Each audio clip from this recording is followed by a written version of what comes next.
ಸಮ್ಮರಲ್ಲಿ ನಾವು ಹೊರಗಡೆ ಹೋದರೆ ಏನಾದರೂ ತಂಪಾಗಿ ಕುಡಿಬೇಕು ಅಂತ ಅನಿಸುತ್ತೆ. ಆ ಥರ ಬೇಸಿಗೆ ಕಾಲದಲ್ಲಿ ಕುಡಿಯುವಂಥ ಡ್ರಿಂಕ್ಗಳಲ್ಲಿ ಈ ಜಲ್ಜೀರಾ ಡ್ರಿಂಕ್ ಕೂಡ ಒಂದು. ಈ ಜಲ್ಜೀರಾನ ನಾವು ಮನೆಯಲ್ಲೇ ಮಾಡಬಹುದು ಈಸಿಯಾಗಿ. ಮೊದಲಿಗೆ 2 ಸ್ಪೂನು ಜೀರಿಗೆನ ಡ್ರೈ ರೋಸ್ಟ್ ಮಾಡ್ಕೊಳ್ಳೋಣ. ಲೋ ಫ್ಲೇಮಲ್ಲಿ ಇಟ್ಕೊಂಡು ಇದನ್ನ ಸ್ವಲ್ಪ ಬ್ರೌನ್ ಆಗೋ ತನಕ ಇದನ್ನ ಚೆನ್ನಾಗಿ ರೋಸ್ಟ್ ಮಾಡೋಣ.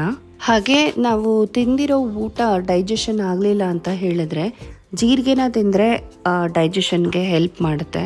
ಜೀರಿಗೆ ರೋಸ್ಟ್ ಆಗಿದೆ, ಅದನ್ನು ನಾನು ತಣ್ಣಗಾಗಲಿಕ್ಕೆ ಇಡ್ತಾ ಇದ್ದೀನಿ. ಈಗ 1 ಸ್ಪೂನಷ್ಟು ಪೆಪ್ಪರ್ ಪೌಡರ್ನ ಹಾಕ್ಕೊಳ್ಳೋಣ. ಅರ್ಧ ಟೀ ಸ್ಪೂನಷ್ಟು ಡ್ರೈ ಜಿಂಜರ್ ಪೌಡರ್ ಅಂದರೆ ಒಣಶುಂಠಿ ಪೌಡರು, 3 ಸ್ಪೂನಷ್ಟು ಡ್ರೈ ಮ್ಯಾಂಗೋ ಪೌಡರ್ನ ಹಾಕೋತಿದ್ದೀನಿ. ಇದು ಯಾವುದೇ ಗ್ರಾಸರಿ ಸ್ಟೋರಲ್ಲಿ ನಿಮಗೆ ಸಿಗುತ್ತೆ. ಒಣಗಿರೋ ಅಂಥ ಮಾವಿನಕಾಯಿ ಪುಡಿ, 1 ಟೀ ಸ್ಪೂನಷ್ಟು ಉಪ್ಪನ್ನು ಹಾಕೋತಾ ಇದ್ದೀನಿ. ಉಪ್ಪು ನೀವು ಕಲ್ಲುಪ್ಪು ಹಾಕೋಬಹುದು ಅಥವಾ ಬ್ಲ್ಯಾಕ್ ಸಾಲ್ಟನ್ನ ಕೂಡ ಹಾಕೋಬಹುದು.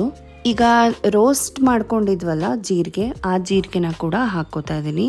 ನಂತರ 1/4 ಸ್ಪೂನಷ್ಟು ಅಸಫೋಟಿಡ ಅಂದರೆ ಹಿಂಗನ್ನ ಹಾಕ್ಕೊಳ್ಳೋಣ.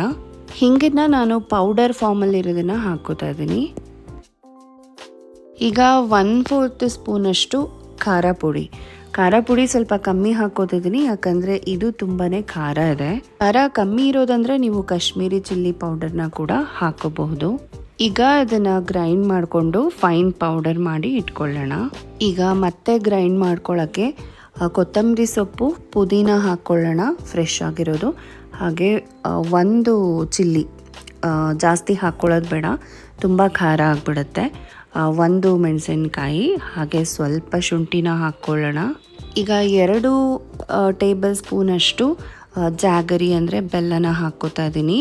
ನೀವು ನಿಮ್ಮ ಟೇಸ್ಟ್ಗೆ ತಕ್ಕ ಹಾಗೆ ಬೆಲ್ಲನ ಹೆಚ್ಚು ಅಥವಾ ಕಮ್ಮಿ ಹಾಕೋಬಹುದು. ಈಗ ನಾವೇನು ಪ್ರಿಪೇರ್ ಮಾಡಿ ಇಟ್ಕೊಂಡಿದ್ವಲ್ಲ ಪೌಡರು, ಅದನ್ನು ಕೂಡ ಹಾಕ್ಕೊಳ್ಳೋಣ.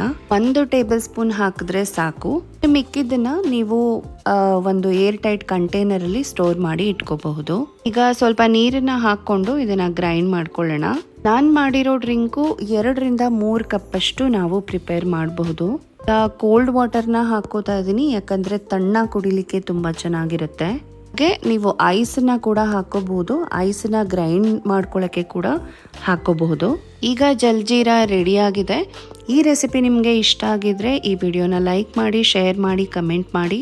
ನನ್ನ ಚಾನಲ್ಗೆ ಸಬ್ಸ್ಕ್ರೈಬ್ ಮಾಡ್ಕೊಳ್ಳಿ. ಹಾಗೆ ಈ ವಿಡಿಯೋ ನೋಡಿದ್ದಕ್ಕೆ ಧನ್ಯವಾದಗಳು.